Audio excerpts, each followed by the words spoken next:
유독 내가 내 얼굴을 봤을 때 더 늙어 보이는 이유가 바로 그것 때문인데요. 20대 때의 내 얼굴과 가장 근접한 모습으로 마이너스를 발견하고 그걸 플러스로 바꾸는 작업. 지금부터가 진짜 시작이니까요. 20대 때의 나처럼 한번 해봐요.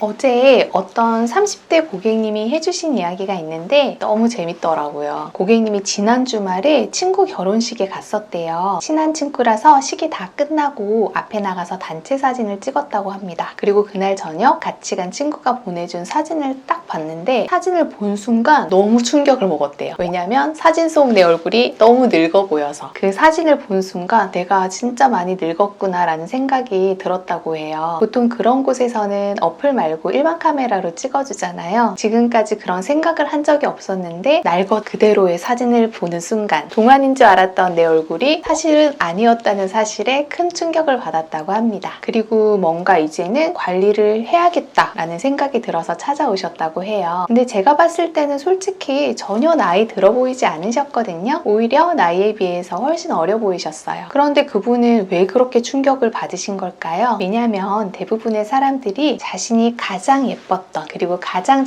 잘생겼었던 그 얼굴을 기억하려고 하기 때문이에요. 그걸 자기 고향 편향이라고 하는데요. 우리는 감정적으로 긍정적이었던 시기의 이미지나 기억을 더 또렷하게 저장하고 회상하죠. 특히 사진이나 셀카 그리고 거울을 통한 반복적인 노출이 있었던 시기라면 그 이미지가 기준점이 돼서 뇌에 저장이 되게 됩니다. 예를 들어 우리가 셀카를 언제 많이 찍었죠? 그쵸? 가장 예쁠 때 20대 초반? 그쯤 가장 예쁘게 꾸몄을 때 우리가 셀카를 많이 찍잖아요. 그리고 점점 나이가 들고 30대가 되면 어떻게 되죠? 그때 셀카 많이 찍으시나요? 아마 대부분의 분들이 30대 기점으로 셀카를 많이 안 찍게 되셨을 거예요. 만약 찍더라도 어플을 활용해서 고정된 내 얼굴을 찍었을 거예요. 20대 때의 내 얼굴과 가장 근접한 모습으로 그러다 보니 세월이 흘러도 내 기억 속의 내 얼굴은 계속 20대 초반에 머무르게 되는 거죠. 그러다가 우연히 진짜 내 얼굴을 마주한 순간 충격을 받게 되는 거예요. 그래서 남들이 보기에는 그냥 그 나이로 보이는 건데 유독 내가 내 얼굴을 봤을 때 더 늙어 보이는 이유가 바로 그것 때문인데요. 그리고 재밌는 건 우리가 30 넘어서 초등학교, 중학교 때 친구들 보면 어때요? 엄청 늙어 보이죠?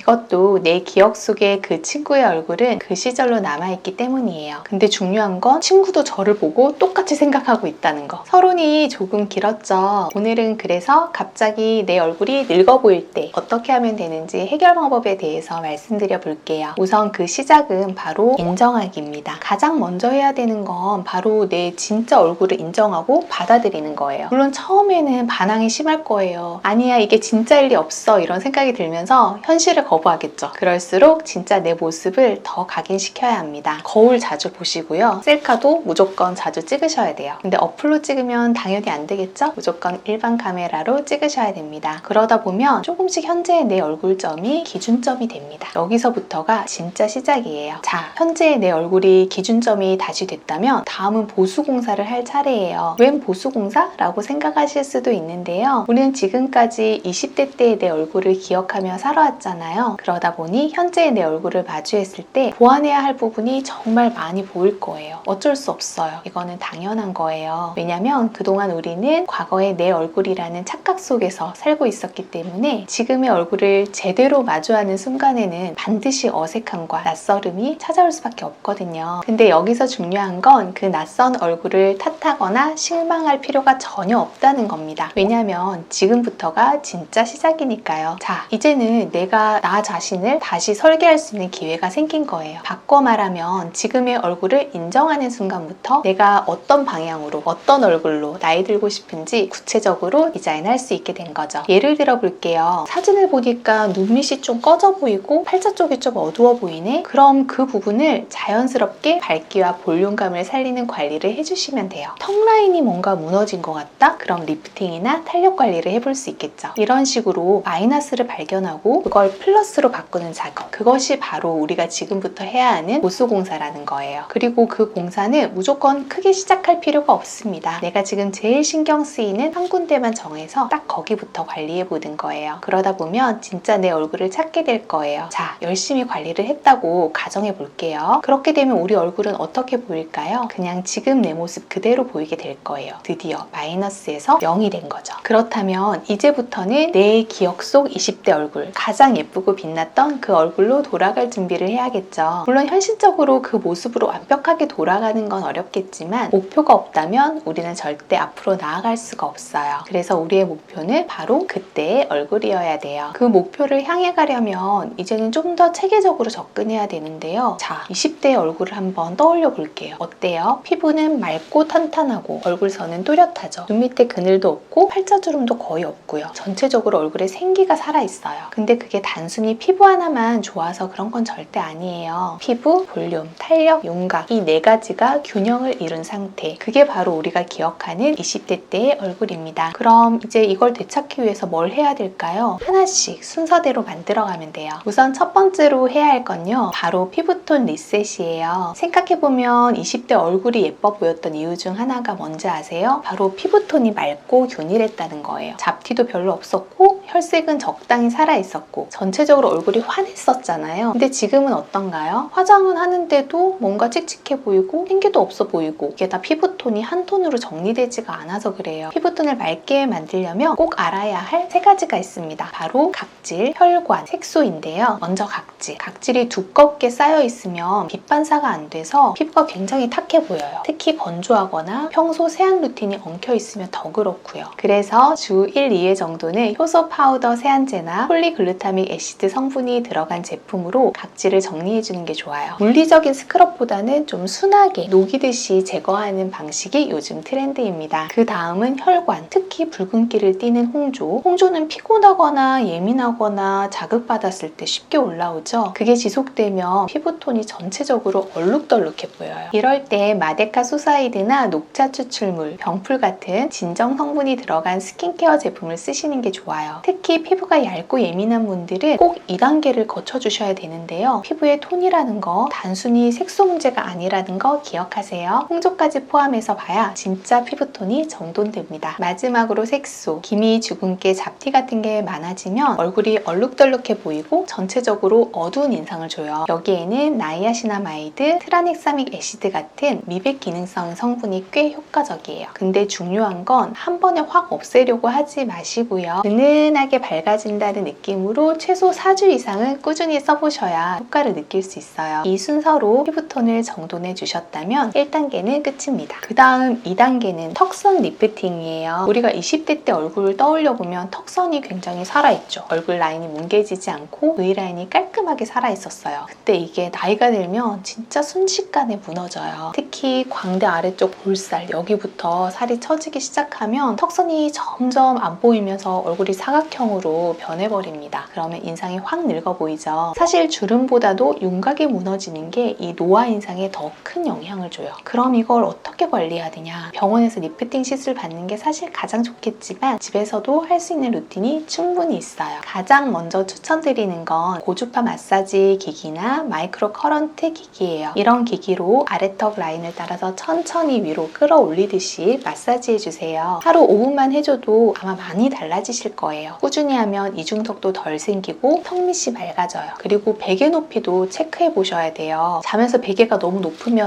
목이 접히면서 턱살이 눌려요. 그러면 자는 동안에도 턱선이 계속 무너지게 되는 거거든요. 가능하면 낮은 베개로 목과 턱이 일직선이 되게 눕는 걸 추천드립니다. 또 하나 은근히 효과 좋은 게 있어요. 바로 혀를 천장에 붙이는 자세, 일명 혀천장 자세입니다. 이게 무슨 말이냐면요. 입을 다물었을 때 혀를 입천장에 딱 붙이는 거예요. 그러면 자연스럽게 목과 턱 근육이 당겨지면서 리프팅 효과가 생겨요. 하루에 한 번이라도 이 자세를 10분씩만 유지해보세요. 20대의 목선, 턱선으로 돌아가게 될 거예요. 3단계는 애플존 복원이에요. 20대 얼굴이 예뻐 보이는 데는 이유가 있어요. 바로 이 얼굴의 중심이 통통하고 밝게 살아있다는 점인데요. 그 중심이 바로 애플존, 바로 광대 아래, 눈 아래 볼 중앙입니다. 근데 이 부위가 꺼지면 어떻게 보일까요? 얼굴이 처져 보이고 인상이 퀭해져요. 심지어 심지어 피부가 처진 것도 아닌데 피곤해 보인다는 말, 바로 이 부위에 볼륨이 빠져서 그런 경우가 정말 많습니다. 이럴 땐 이렇게 관리해보세요. 우선 수분 보충이 중요해요. 애플존은 피지선이 적어서 건조해지기 쉬운 부위거든요. 세안 후에 바로 수분 앰플 그리고 크림을 지그시 눌러서 흡수시키는 게 중요합니다. 문지르지 말고 눌러주기. 그래야 볼륨이 안 꺼지고 유지됩니다. 두 번째는 미소 근육 자극 운동이에요. 입꼬리만 올리는 가벼운 미소를 하루에 3번에서 5번씩 10초 유지해보세요. 이게 얼굴 중심 근육을 자극해서 볼륨감 있게 만들어줘요. 실제로 표정 운동으로 애플존이 도톰해졌다는 사례가 꽤 많습니다. 세 번째는 잠버릇 조심하기예요. 한쪽으로만 자면 얼굴 중심이 눌리고 좌우 비대칭이 생겨요. 특히 애플존은 수면 압력에 굉장히 민감한 부위라서 엎드려 자거나 옆으로만 자면은 어느 한쪽이 더 꺼져 보일 수 있어요. 그리고 이 부위는 화장도 잘 먹지 않아요. 애플존이 꺼지면 파운데이션이 뜨고 그늘이 지면서 오히려 더 칙칙해 보여요. 이 부위를 복원해야만 우리가 20대 때 얼굴로 돌아갈 수 있는 거예요. 그리고 마지막 단계, 바로 자세랑 표정 근육 되돌리기예요. 우리 20대 때 한번 떠올려 보세요. 자세가 어땠나요? 굉장히 바르고 당당하고 표정은 부드럽고 왠지 모르게 밝았죠. 하지만 지금 여러분들은 어떤가요? 어깨는 말려있고 입꼬리는 처져있고 뭔가 우울해 보이죠? 우린 이걸 되돌릴 필요가 있어요. 우선 벽에 딱 붙어서 바른 자세 연습하기. 뒤통수, 어깨, 엉덩이, 종아리까지 벽에 붙여보면 생각보다 내 자세가 많이 틀어져 있다는 게 바로 느껴지실 거예요. 이거 한 1분만 서 있어도 자세가 바로 잡힙니다. 하루에 한 번씩 꼭 해보세요. 그리고 거울 앞에서 미소 연습하기. 이게 아무 말 없이 입꼬리만 살짝 올려서 1분만. 이게 처음엔 좀 어색하거든요. 그때 진짜 효과가 있어요. 미소가 표정 근육을 자극해줘서 얼굴 라인이 자연스럽게 살아나요. 20살 때 내 얼굴을 떠올리면서 한번 해보세요. 마지막은 마인드 컨트롤하기. 우리를 가장 나이 들어 보이게 하는 거 그 누구도 아닌 바로 나 자신이에요. 제가 지금까지 봤던 동안분들은 절대 그냥이라는 건 없었어요. 티는 안 나지만 늘 관리하고 젊고 활기찬 생각을 하고 늘 좋은 말, 긍정적인 말들을 하셨어요. 저는 그것들이 쌓여서 바로 내가 된다고 생각합니다. 그러니까 우리 늘 긍정적으로 20대 때 나처럼 한번 해봐요. 오늘 말씀드린 내용 꼭 한 번씩 해보시고 여러분의 생각도 댓글에 꼭 남겨주세요. 오늘 내용이 괜찮았다면 주변에 공유도 많이 부탁드립니다. 지금까지 다나한 이원장이었습니다. 시청해주셔서 진심으로 감사합니다.